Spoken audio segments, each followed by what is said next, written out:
दोस्तों, आपने कभी ध्यान दिया है, कभी सब्जी सस्ती हो जाती है, कभी अचानक महंगी, कभी नौकरी के मौके बहुत बढ़ जाते हैं, कभी बाजार ठंडा पड़ जाता है, कभी घर खरीदना आसान लगता है, कभी ईएमआई बोझ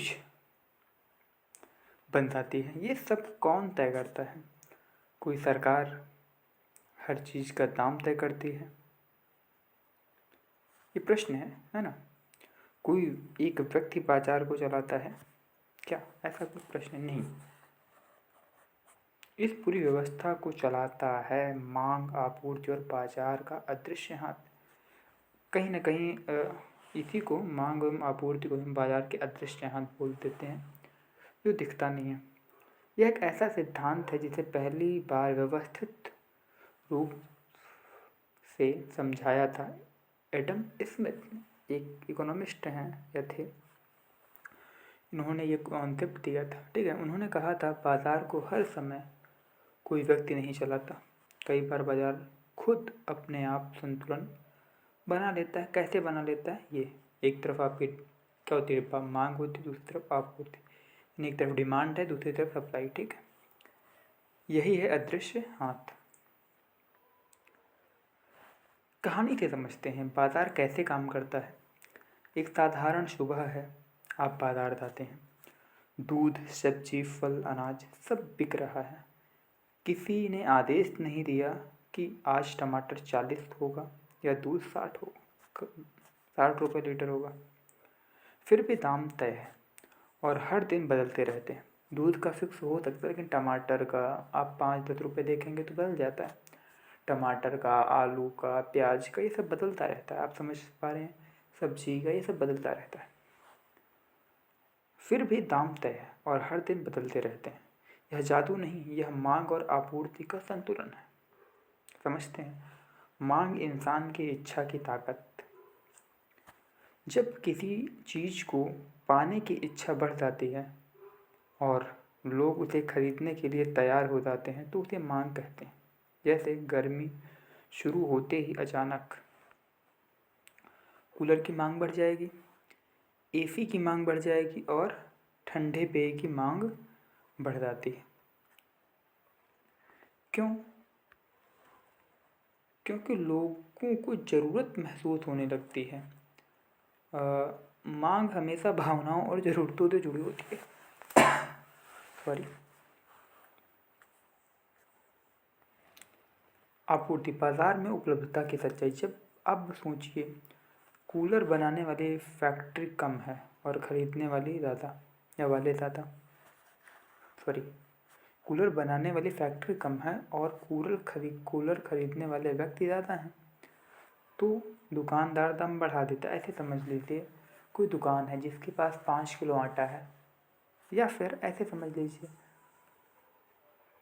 जब शुरू में बाजार जाते ही हैं हम, सामान्य हमें पता है, जब शुरू में कोई सब्जी आती है, मान लो मटर की सीज़न नहीं आई है, लेकिन अभी उससे पहले मटर बाज़ार में आने लगती है, तो कितने रुपए किलो होती है? 100 रुपये किलो, 120 रुपये किलो होती है ना। क्योंकि बाज़ार में मांग तो है मटर की, लेकिन सप्लाई बहुत कम आ रही है। जो कोल्ड स्टोरेज में रखे हुए होते हैं लोग, वो लाके मार्केट में उसे उतार देते हैं।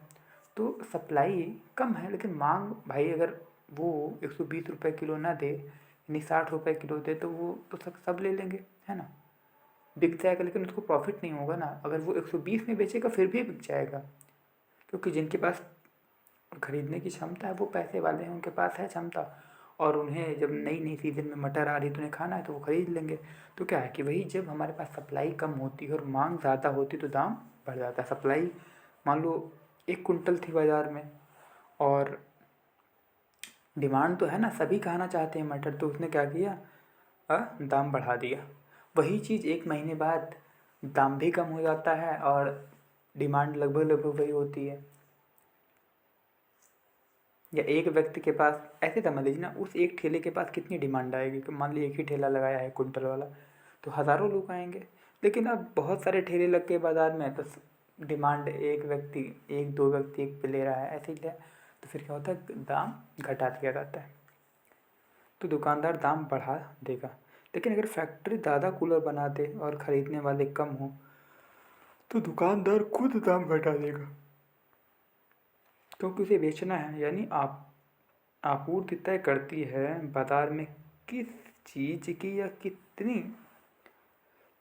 किस चीज़ बाजार में चीज़ कितनी मात्रा में हो, आपूर्ति ये तय करती है। ठीक है, मांग और आपूर्ति का टकराव, दाम तय होते हैं, यहीं से दाम तय होते हैं।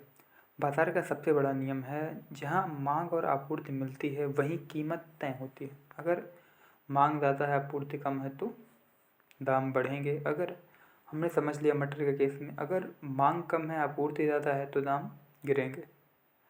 ऐसे समझ लीजिए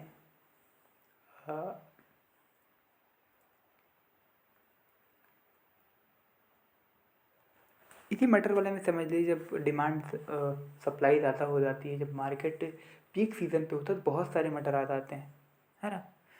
मतलब जब पकने वाली होती है तो बहुत सारे मटर आ जाते हैं, तो क्या होता है 10 रुपये किलो तक पहुंच जाती है। जो शुरुआत में 120 रुपये किलो थी वो लास्ट में 10 रुपये किलो हो जाती है, 10 या 20 रुपये किलो हो जाती है। तो इस तरीके से, और ऐसे जहाँ में मान लो गाँव वगैरह में आप देखेंगे जहाँ पर लोग खेती करते हैं वहाँ पर दाम और कम होता है, क्योंकि वहाँ पर सप्लाई है, बिल्कुल सप्लाई है। तो सप्लाई वहाँ पर है तो और कम हो जाता है। आप मंडी में जाओ, वहाँ पर बहुत सारी सप्लाई है तो वहाँ पे दाम और कम हो जाता है। ठीक है, मांग कम, आपूर्ति ज़्यादा तो दाम गिरेंगे। किसी आदेश की ज़रूरत नहीं, बाजार खुद निर्णय लेता है। यही है दर्शन। देखें, कुछ चीज़ें डिमांड सप्लाई पे चलती हैं, कुछ चीज़ें सरकार इंटरफेयर करती है, वो अलग बात है, हम उस पर भी बात नहीं कर रहे हैं। एक रोज़मर्रा का उदाहरण, मान लीजिए बारिश से टमाटर की फसल खराब हो गई, बाज़ार में टमाटर कम आ गए, लेकिन लोग तो खरीदेंगे ही। अब टमाटर कम, खरीदने वाले ज़्यादा, दाम बढ़ गया। किसी ने मीटिंग नहीं की, कोई आदेश नहीं आया, बाज़ार खुद फैसला कर लिया कि टमाटर का दाम कितना रखा जाए। बाज़ार यानी वो लोग, वो डिमांड एंड सप्लाई सारी चीज़ें मिलकर ही तय हो जाती हैं कितना चीज़ हो। अब घर के स्तर पर भी यही नियम। एक परिवार की आय सीमित है, उसे तय करना है बच्चों की फीस, राशन, बिजली का बिल, बचत। वह सोचता है कहाँ ज़्यादा ज़रूरत है, कहाँ कम खर्च करना है।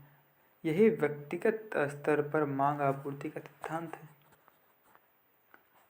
रोजगार और बाजार, जब देश में नए उद्योग लगते हैं, व्यापार बढ़ता है, तो काम करने वालों की मांग बढ़ जाती है और नौकरियां बढ़ जाती हैं। लेकिन अगर उद्योग धीमे हो जाएं, उत्पादन घट जाए तो मांग घट जाती है और रोजगार कम हो जाता है। यानी नौकरी भी मांग आपूर्ति से तय होती है। बाजार का अदृश्य हाथ असल में क्या करता है? यह कोई जादू नहीं है, यह प्राकृतिक व्यवस्था है, या कह लो एक सिस्टम बन जाता है। लोग मिलते हैं, लोगों की इच्छाएं मिलती हैं, और है ना, उद्योगों का प्रोडक्शन मिलता है, तो उस समय ऐसा एक व्यवस्था बन जाती है। तो उसे हम क्या बोल देते हैं? अदृश्य हाथ वाली व्यवस्था। मतलब हेर फेर तो कर रहा है लेकिन दिख नहीं रहा है। हाथ क्या काम करता है ना, जो भी काम करता है लेकिन वो दिख नहीं रहा है। कौन सा व्यापार चलेगा, कौन सा बंद होगा, कौन सा उत्पाद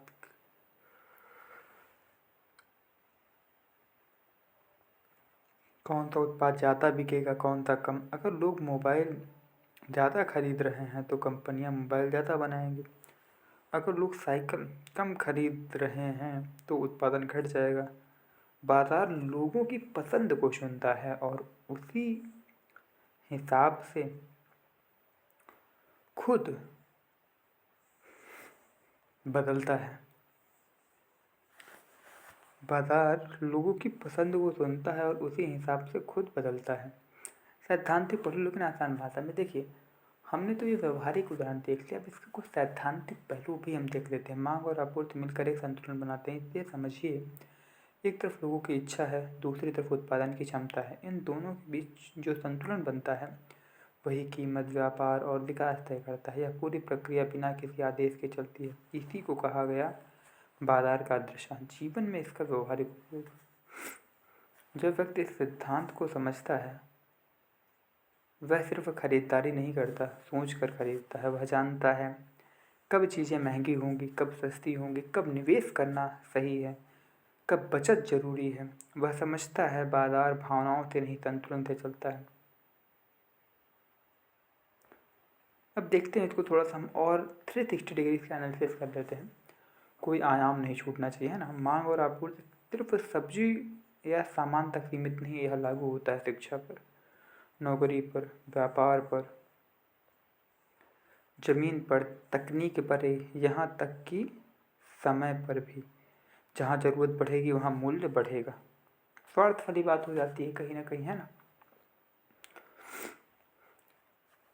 जहाँ ज़रूरत घटेगी वहाँ महत्व घटेगा। एक है ना, एक इम्पॉर्टेंट बात, हम सोचते हैं हम बाज़ार को चला रहे हैं, लेकिन सच यह है बाज़ार हमारी इच्छाओं, ज़रूरतों और फैसलों से खुद चल रहा है। और कभी कभी बाज़ार हमारी इच्छाएं बन जाता है। आज के समय में अगर आप देखेंगे, बाज़ार का हिस्सा है ना मोबाइल। मोबाइल में यूट्यूब भी बाज़ार का हिस्सा, इकोनॉमी का हिस्सा है। और छोटे बच्चों की इच्छाएं अब बाज़ार नियंत्रित कर रहा है, जिसे उपभोक्तावाद कहते हैं ना। बहुत सारा कॉन्सेप्ट मिलकर अब वही चीज़ें जो हमें बेचना है, हम क्या करेंगे कि बच्चों के मस्तिष्क में खिलौनों के माध्यम से, यूट्यूब के माध्यम से, वीडियो के माध्यम से वो इच्छाएं उत्पन्न करवाने की कोशिश करेंगे। हमने वो सारी चीज़ें माइंड में डाल दिया, वो बच्चा मांगेगा अपने परिवार से, आप ला के दोगे। स्वाभाविक सी बात है। बाजार हमारी इच्छाओं, ज़रूरतों और फैसलों से खुद चल रहा है, कोई दिखाई नहीं देता।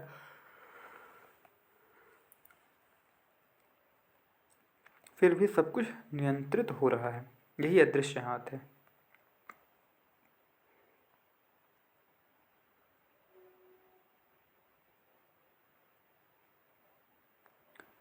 अंत में दोस्तों, मांग और आपूर्ति सिर्फ अर्थशास्त्र का सिद्धांत नहीं है, यह जीवन का नियम है।